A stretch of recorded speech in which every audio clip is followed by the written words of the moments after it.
So I've never really done anything like this before, but I've caught a glimpse of what some gaming YouTubers do over the years, and I thought I'd have my own like little crack at it because it's something I'm passionate about gaming, and I don't really get to share that much in the public sphere. So I just felt like maybe start up a game channel and see how it goes. I quite like the idea of just doing little things for myself, just for the fun of it. So I'm going to start the channel with a Pokemon Nuzlocke. I've never done one of these before, and I'm quite excited to be doing it because I've not long since finished Pokemon Shield. It's a really fun generation, I believe. I know there's a lot of hate around it, but it's a generation that I've genuinely enjoyed. So I want to start the video by just explaining the rules of a Nuzlocke for if you've never seen one before, and for my specific Nuzlocke. So the first rule is if a Pokemon faints, it's dead. So it's like a quite hardcore way of playing through Pokemon. You can only catch the first encounter in each route. Now in Sword and Shield there's a little bit of a weird issue that you have Pokemon that roam around. If one bumps into me, I won't catch it. I'm only going to catch Pokemon that you tend to find in the tall grass. So the first Pokemon I see in the tall grass in a route, that will be the Pokemon for that route that I will keep. I won't allow myself any gift, egg or trade Pokemon, just to give myself that little extra challenge, less choice. It's a tradition in the challenge to nickname your Pokemon, so every Pokemon I have will be nicknamed. That's supposed to give you the sense of like companionship or attachment towards that specific Pokemon, and if it dies, obviously, then it ends up with a little bit more devastation. So I'm going to ban revives, but other healing items and berries I'll allow. It's my first ever Nuzlocke, and you know I could lose within the first stretch, and hey, it might make up for funny viewing, but I want to have a chance here, so I'm going to keep some healing items in. If the team wipes out, I lose, it's game over, like that file is deleted, I'll probably move on to something else. In Sword and Shield there's a wild area that's just vast, and you have loads of choice of Pokemon. I'm going to challenge myself by not allowing myself any Pokemon caught in the wild area. It's only on new routes that I'll allow myself to catch Pokemon.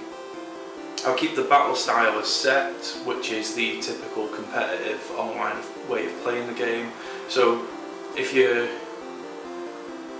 have the style set as switch, it allows you to change a Pokemon. It'll warn you what the opponent's going to use. If you have set, it'll come out and then you've got to deal with it, which will add more risk elements to the playthrough, which I think will be quite fun. I think an obvious rule to have would be no legendaries, because legendaries make the game a little bit too easy, and I want it to have a bit of that challenge to it. Again, another mechanic in this generation, we have Dynamaxing, where your Pokemon doubles in size and doubles in health. I think that's another thing I'm not going to allow myself to do, purely because I think it'd be quite cool to get to a gym leader or like a big fight in the game and have this boss Pokemon to face off against and have my team try and survive against. I won't allow myself the DLC areas, surely because I want to get myself through the base game. I think the challenge is get all the gym badges, complete the story, beat the championship at the end, and if I beat the championship at the end, that's considered, you know, successful, a win, and then I'll move on to something else. And one I've decided on last minute, I won't keep the starter Pokemon because there's an element of choice there, and I think it takes that randomness out of the playthrough out. So I'll use my starter Pokemon to begin with to catch my first Pokemon, but once that's happened, that Pokemon will be gone. So wish me luck. Right, let's see. We'll start as him. Keep it consistent with the channel, eh? Go for the liquid gem. So this generation has probably been my favourite so far, purely because the graphics and the content and the amount of things you can do just within the one game is just phenomenal. I've racked up about 500 hours on my other save, so I thought it was time for a little bit of a challenge. I remember when I first saw it and I thought, David Beckham, that.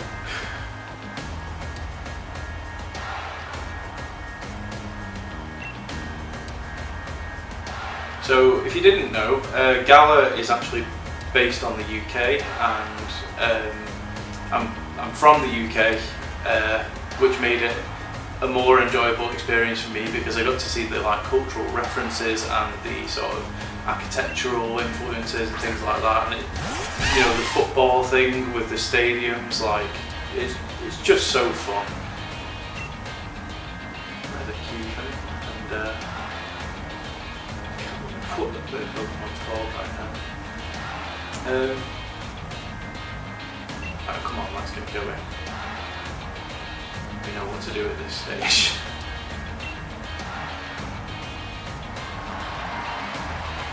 The only thing that bugs me about modern day Pokemon games, the most people that play it are people around my age, 20s to 30s, and they introduce it in the same way every time, and I understand that's for new players and children and stuff, but there should be a skippable element at this stage. I think you should be able to just go, right, come on, let me get me started Pokemon. But I suppose this is for narrative purposes and things like that, introducing the champion of the region.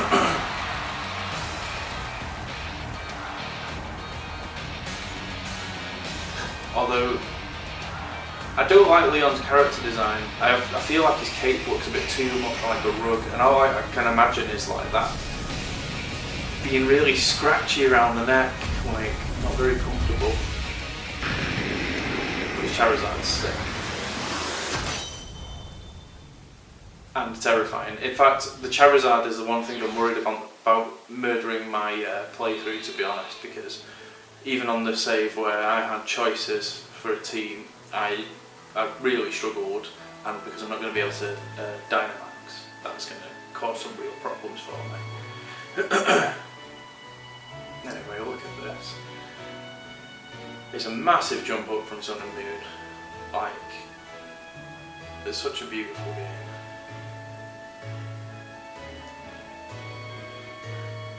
Here he is, Hop.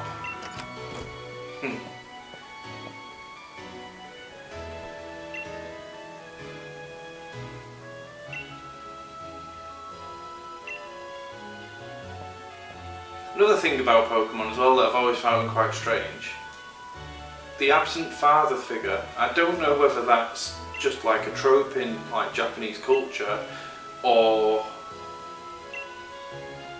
there's a purpose to it, because in Gen 3, Ruby and Sapphire, you actually do have a dad and he's a gym leader. You meet him, I think he's the 3rd gym, whereas all the other gens you never meet your dad, and there's a bit of speculation. Gen 6, X and Y, they mention there being a war, and it's always fascinated me to think that all the dads are out fighting this mental Pokemon war somewhere, and that's why we don't see them. And obviously that could end up being some kind of mental spin-off game. I mean, we'll see if it ever happens, but I just find it very strange that there's no dad. Didn't Pop say you should bring your bag? Right, let's have a... I'm so eager to get out. Right,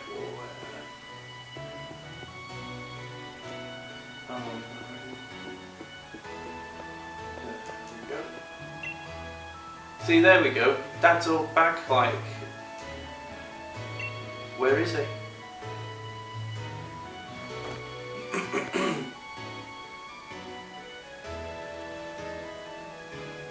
think we need to make the character look a little bit more like me as well as we move along. Right, let's have a look at the settings first. Battle effect on, set, because that's one of the rules. Give nicknames. Yep, that should be fine. Right, let's roll. Ooh. Thought there was a door there.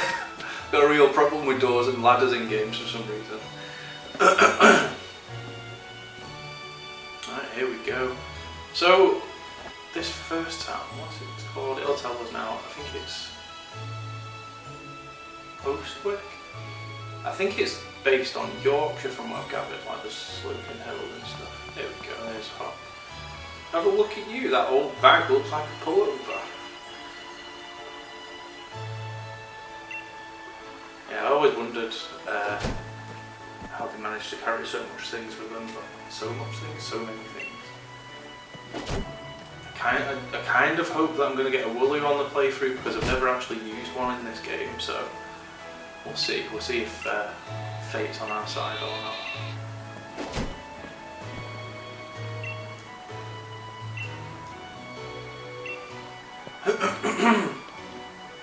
I've been playing with the idea, so see now I'm in the hot seat and I'm playing. Do I do character voices? Let's have a test, shall we? When we're wandering around and such. Right, straight to Hop's house.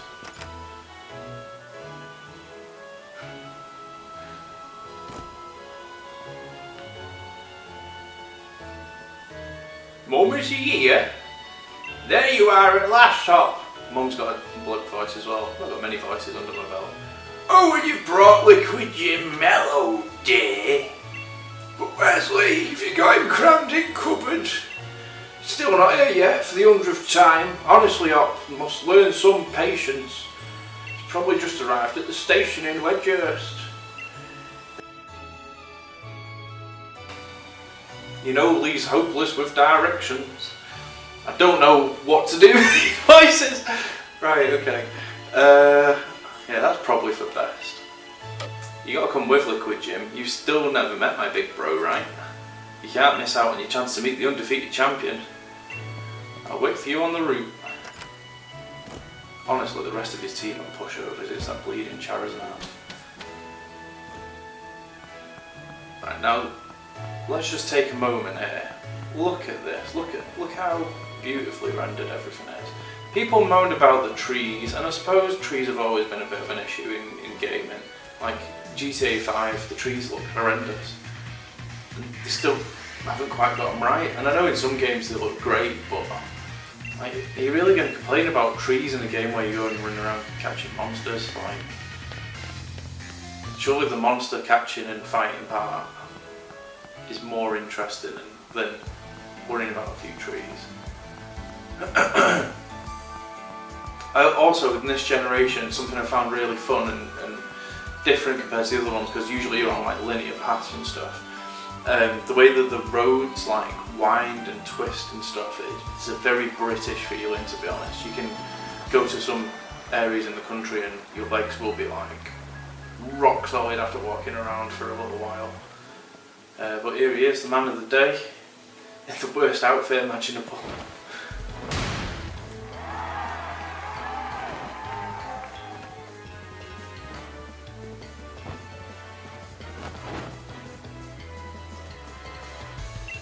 It's another thing that the fan base kind of complain about as well. Charizard is like an absolute cash cow in every generation. They just milk the Pokemon, and I understand people's frustration with that, but like, it's a design that works and that people remember, and I think the really expensive Charizard cards that are going around at the minute are part of the problem as well. Like Logan Paul very recently in that boxing match wore the card that he apparently believes is worth over $1 million or even pounds. I can't remember, but it was a lot of money. And I just felt like I just feel with the with the popularity of the Pokemon and the card, like that card sort of feeds into the game. It's like a cultural thing. It's like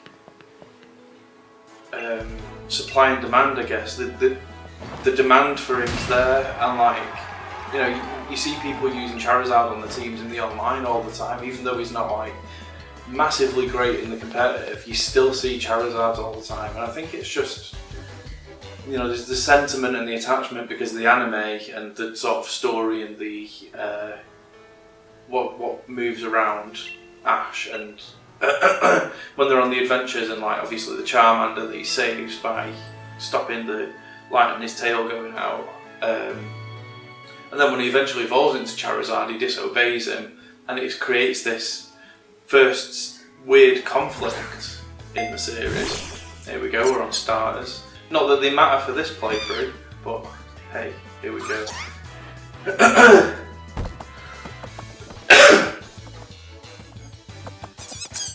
thought this was quite a nice way of introducing them, giving them all a little thing to run around in. Picked Sobble on my first playthrough because I just thought it looked like a little emo gecko. I think I'm going to go for Score Bunny this time.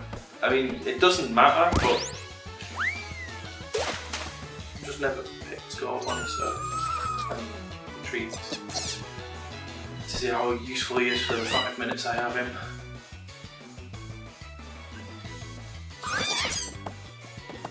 I think this might have been the first generation as well, where you didn't pick through them in the Pokeballs, they were just like stood in front of you. And I quite like that, it does like the anime thing. It's a little reminiscent of when Ash picks the Pikachu, and obviously he's not in the ball as well.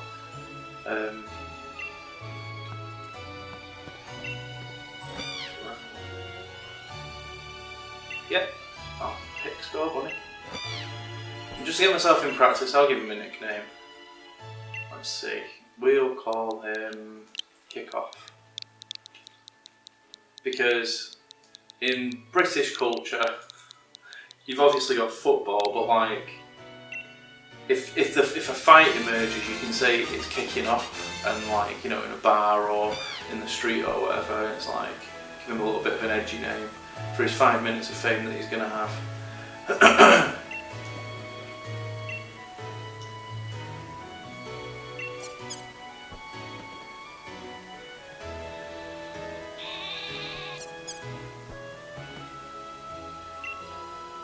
Let's have our first battle. So that means he is going to have Sobble.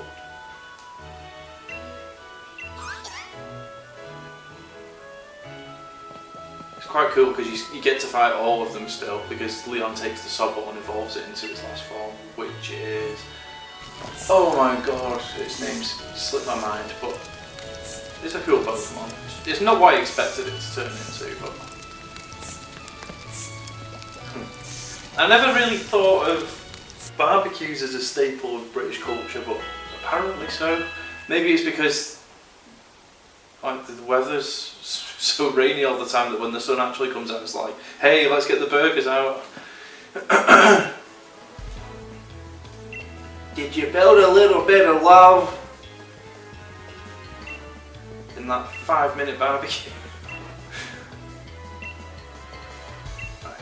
Let's just get the show on the road.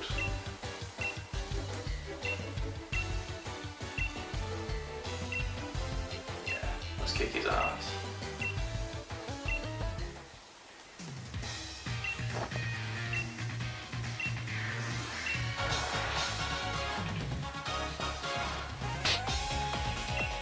Something coded into the game that I thought was like a nice little bit of extra attention to detail.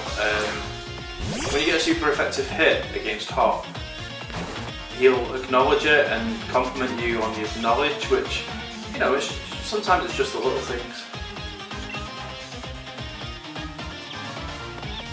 I'm concerned now because if I lose this battle, it's just game over. The world's shortest Nuzlocke. God, my memory's off today. I can't even remember the Pokemon that first. Well, I remember the Sobble. What's its name? It sounds like a James Bond thing.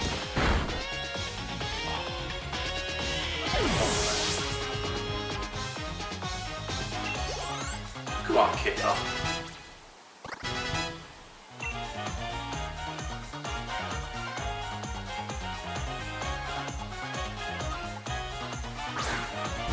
Never really liked Grookey.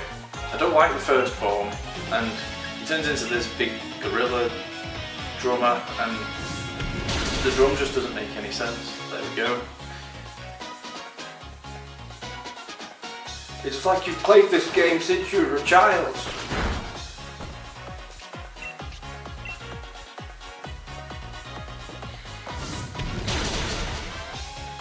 Oh, sweet lord. No critical hits, please. Apparently critical hits are the bane of most Nuzlockers playthroughs.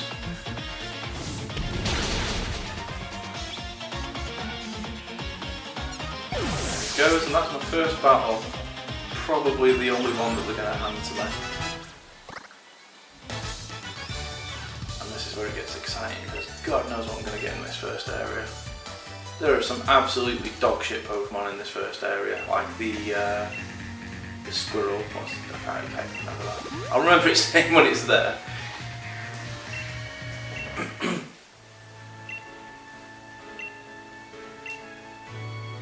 First time I've ever been worried about the gym challenge.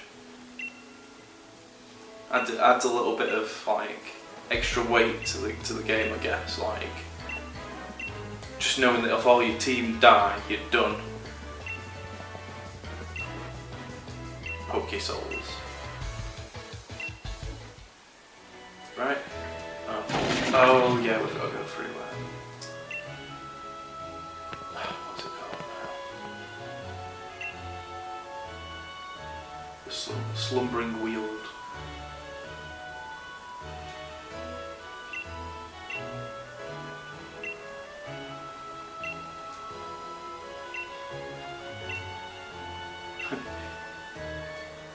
I'm so glad that in this area, when you go in here next time, it's full of like level 50, 60 Pokemon.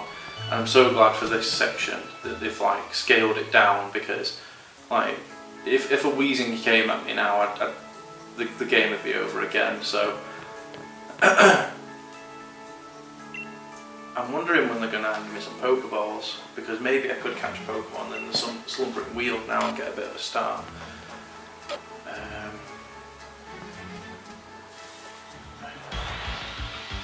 You know, surely this can't count because I don't have any Pokeballs, so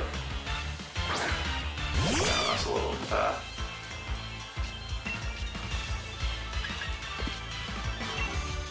Burn his ass!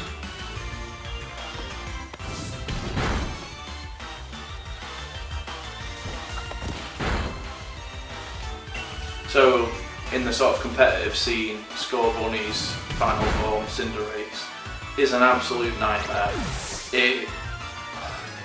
Part of why I've picked it to give myself like a little bit of a head start in some sense. Not that I'll be using him long. Let's have a look. Oh, just a little heal thing.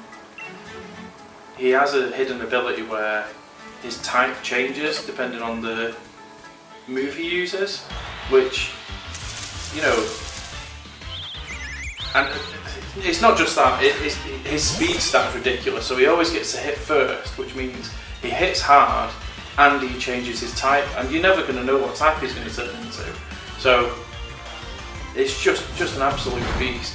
And you know what, I'm fed up of seeing them in the online, to be honest. So in every generation you get like, say between 10 and 20 Pokemon that are new to the meta game, and then everything else is just like not good enough, either because of type or move pool or whatever. I'm still a bit of an amateur with the competitive side of things, but I know my bits. My partner said she absolutely hated that cry, but I think it's really clever, because it's, you know, the legendary Pokemon for this generation are a wolf with a sword and a wolf with a shield. And that metallic howl, I think, is quite nicely, like a nice bit of sound design. gives it like an air of mystery and like I don't know, some kind of mythology behind it. I don't know whether the wolf Pokemon are based on some kind of English myth. I might look up into it and bring it into one of my videos if I find anything, but I just think it's really strange for Britain they chose 2 wolves, and the Sword and Shield makes sense, you know, King Arthur, things like that, but like specifically a wolf? Like,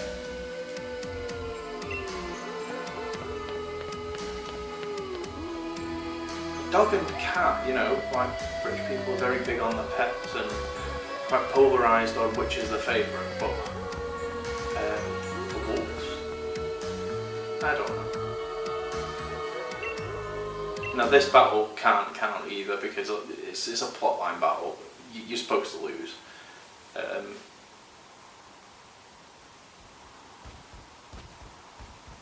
Don't like Zamazenta's form without the shield equipped. I don't understand why they have to have this. I need to equip this item to be fully powered up or whatever. I don't know whether that's a way of them nerfing them so that they can't hold an item as well in battle. So if they are at their peak, that's it. They've got no hold item. I like the little bass line in this song. Very slappy. When it kicks off.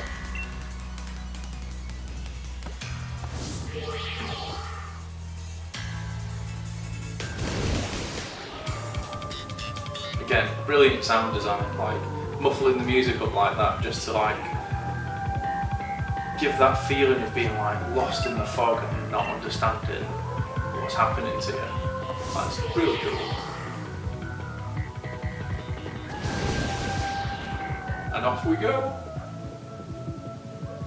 Well, I think I'll leave it there today on that misty cliffhanger. I think that's quite a poetic way to end my first episode. Thank you for watching all the way to the end. Give me a like and a comment and smash that subscribe bell if you want to see more of this content.